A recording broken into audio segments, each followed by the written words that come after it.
It was an ordinary and serene Friday morning, just like any other. I adhered to my usual routine, rising early and joining my father for breakfast in the cozy kitchen.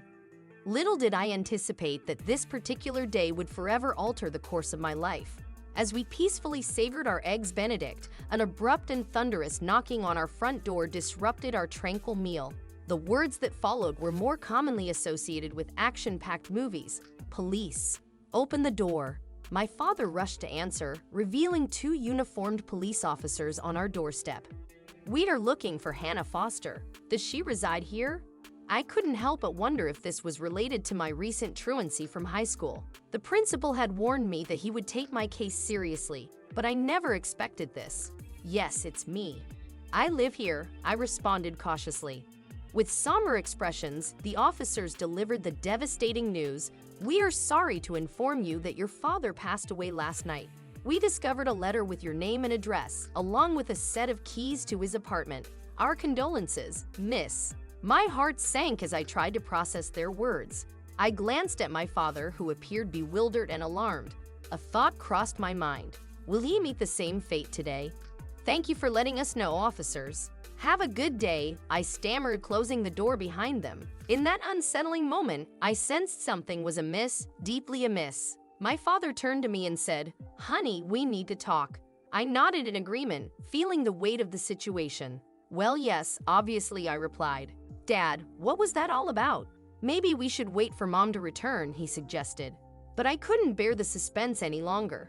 Each passing second felt like an eternity, and I urged my father to disclose the truth immediately. What had they been keeping hidden for all these years? And then it happened. The long-guarded secret was finally revealed. After nearly 18 years, I was adopted. "Well, that certainly explains the blue eyes," I remarked, my tone distant and icy, my emotions still reeling from the shocking revelation I had just received. After that, I found myself unable to speak for hours on end. My entire life had been upended, and it was now apparent that it had been built upon a foundation of deceit and hidden truths. Countless questions swirled in my mind. So I'm adopted. That's the undeniable truth. I knew who my father was, or at least had been, but the identity of my mother remained a mystery. Just as I pondered this, my newly acknowledged adoptive mother returned home. The moment she laid eyes on our expressions, I could swear she sensed the gravity of the situation. Perhaps my adoptive father had texted her, but it hardly mattered. We three sat together in solemn silence. I began asking numerous questions, but they either couldn't or wouldn't answer. They explained that they had chosen not to open my adoption case as they considered me their daughter and professed their love for me, but it all sounded like empty platitudes at that moment. I understood their perspective, but after 18 years of concealed truths, I felt entitled to some answers at the very least. We agreed to give each other some space to process the seismic shift that had just occurred within our family. My parents decided to take a week away, leaving me alone at home. I couldn't help but dwell on the revelation. Ceaseless thoughts plagued my mind, and sleep became an elusive pursuit. After several days of grappling with the heavy burden of my newfound knowledge, I resolved to redirect my thoughts and focus on something else.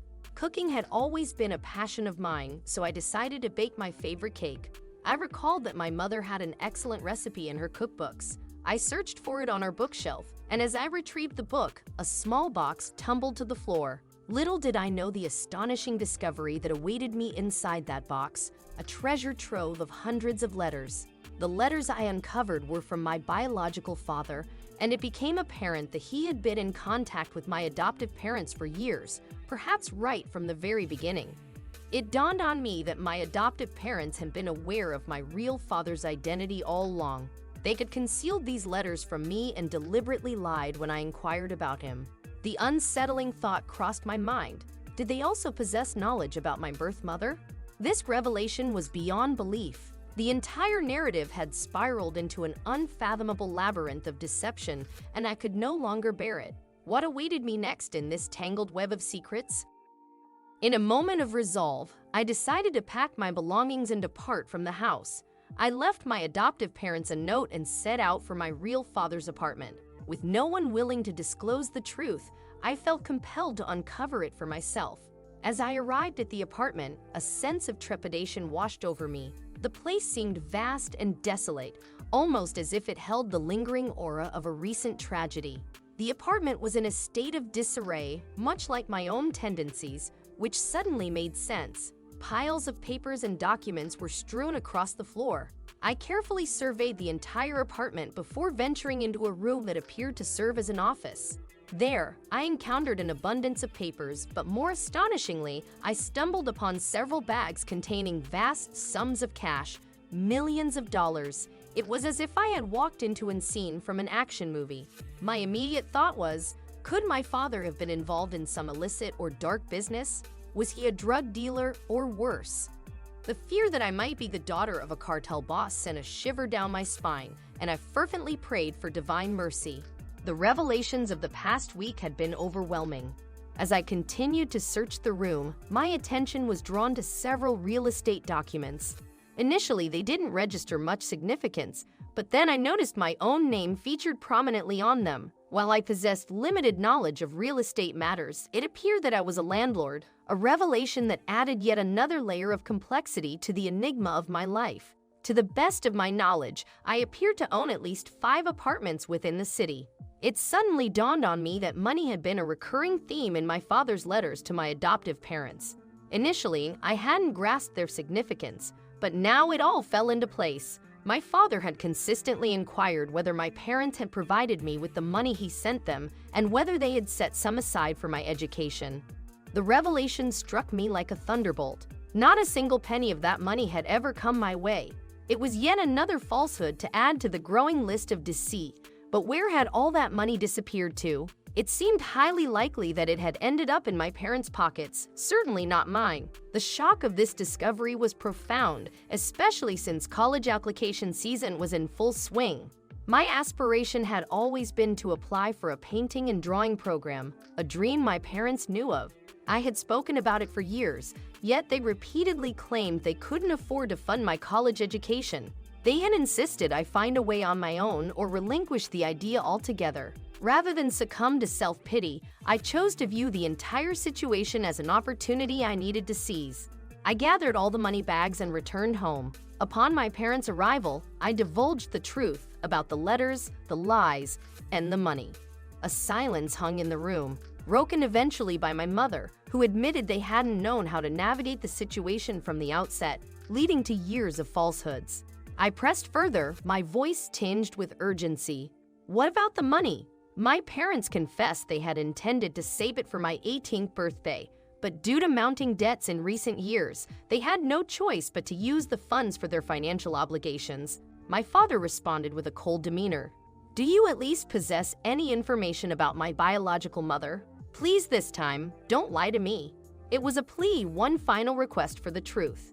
They swore to me that they had no information about my biological mother. However, their words held little significance for me at this point. So I left once again, but this time it was a permanent departure. I packed all my belongings and relocated to the other side of the country, where my dream of attending a drawing and painting college awaited. The tuition was affordable thanks to the money my father had left me, and I could secure a small dormitory for rent. It marked the dawn of a new life, a fresh start, and I was finally pursuing my passion. Drawing and painting had always been my sanctuary, my means of escape. College provided me with the ideal environment to cope with the tumultuous events that had befallen me. Among my courses, I particularly cherished my drawing class. As the semester approached its conclusion, we were assigned a collaborative project with a classmate for the final exam. I was somewhat of an outsider, as everyone seemed to have already formed their social circles. I was fitting and proved to be a challenge, so I selected the first classmate beside me, a young man who appeared just as adrift and bewildered as I was. I mustered the courage to initiate the conversation. "Are you interested in working with me?" I asked. He replied with a skeptical tone. "I don't know, can you draw well?" I quipped, "Well, I'm here, so I suppose I have a decent handle on using a pencil." He agreed, saying, "Okay, let's meet in the library after class." Internally, I couldn't help but think, well, that's a date, I guess. Surprisingly, blending in and making connections didn't seem as daunting as I had initially feared. After class, we rendezvoused in the library. To my surprise, my partner proved to be a man of few words. He sat there waiting for me to lead the way. However, his good looks compensated for his reserved demeanor, adding an intriguing element to our collaboration. As I rummaged through my bag to retrieve drawing paper, some of my father's real estate documents, which I had carried with me, slipped from my grasp and fell to the floor. He momentarily froze, his attention diverted from helping me collect the scattered documents, fixating on the papers in his hands. "Where did you get these papers?" he inquired. I couldn't help but notice his inquisitiveness. I replied, "These papers are private." Then curiosity got the best of him as he probed further. "No, seriously, how do you know the person whose name is on these papers?" I hesitated momentarily before responding. That person was my father. He passed away a few months ago, and just when I believed I had left all these complex stories behind, they resurfaced, much like a boomerang, returning to entwine with my life once more.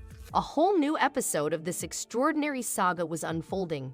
In short, it turned out that this young man's father was also my father. Yes, you heard me right.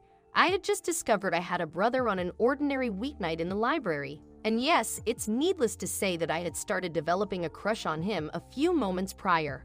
I needed to expel that notion from my mind, and quickly.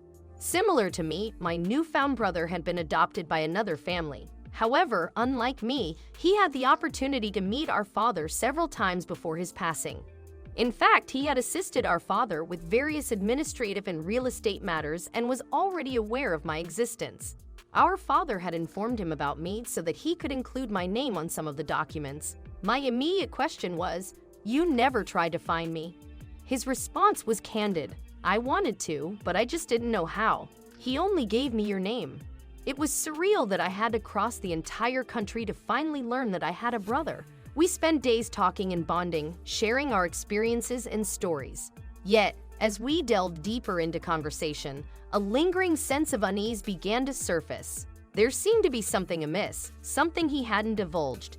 Each time I broached the subject of our birth mother, her identity, whereabouts, or any information about her, he would evade the conversation, always attempting to change the topic. It was baffling. How could he not have the same desire to uncover the truth about our birth mother after all these years? One day, growing tired of his evasiveness, I confronted him with a direct question. "Do you know something about our mother that you haven't told me? Do we at least share the same mother?" I asked, desperate for clarity. "Yes, we do," my brother finally replied after hours of cajoling. At last, I managed to extract some answers from him. It turned out that he only knew that our mother lived in the same town as us. Our birth mother was right here, in close proximity. My excitement was palpable, and I couldn't contain my urgency. "We have to find her," I insisted to my brother. However, he didn't share my enthusiasm. He harbored apprehensions about uncovering more secrets and facing another emotional upheaval. I empathized with his hesitance, but I had reached a point where I thought, I've endured enough in the last few months. I can handle one more revelation. At least this time, I felt a sense of control, so I persisted in trying to persuade him. It wasn't an easy task, but after several weeks of negotiations, he reluctantly agreed to make an attempt to reconnect with our mother.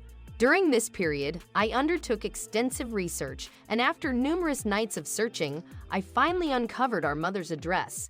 Armed with this information, we embarked on a journey to find her. She resided in one of the city's most impoverished areas. I recall sitting in the car for hours, waiting for her to emerge from the house before we ventured inside, all the while eager to catch a glimpse of her. However, my impatience eventually got the best of me. "Come on, let's go. We didn't drive all this way just to sit in the car and give up," I urged my brother. We gathered our courage and knocked on her door. She stared at us for a few fleeting moments when she opened it. She knew who we were. Perhaps maternal instinct never falters. "Are you?" she inquired cautiously. "Yes, we are. It's us, Mom," my brother responded. She welcomed us inside, and we settled in her living room. Hours passed as we engaged in many conversations, with the details fading in memory due to their sheer volume. Eventually, we broached the question that had weighed on us for so long. Why? Why did you leave us? Why did she leave us? Why didn't she attempt to find us? We posed these questions to our mother, aching for answers. She revealed that our father had left her shortly after my birth, vanishing along with me and my brother. Her heart had shattered, and she had tirelessly searched for us over the years. However, the police investigation had been prematurely abandoned after only a few months, leaving her in despair. She had believed that we had remained with our father all along, growing up under his care. Little did she know the truth, that two separate families had adopted me and my brother. The revelation stunned us all. Even the most compelling TV shows didn't contain secrets of this magnitude. Following that emotional meeting, my brother and I made a decision. First, we used the money our father had left us to purchase a larger, safer home for our mother, in a better neighborhood. Next, we chose to move out of the dormitory to live closer to her. We recognized that we had lost many years and much-needed time together as a family. Finally, we were able to savor the joy of being with our mother once more as a united and loving family of three.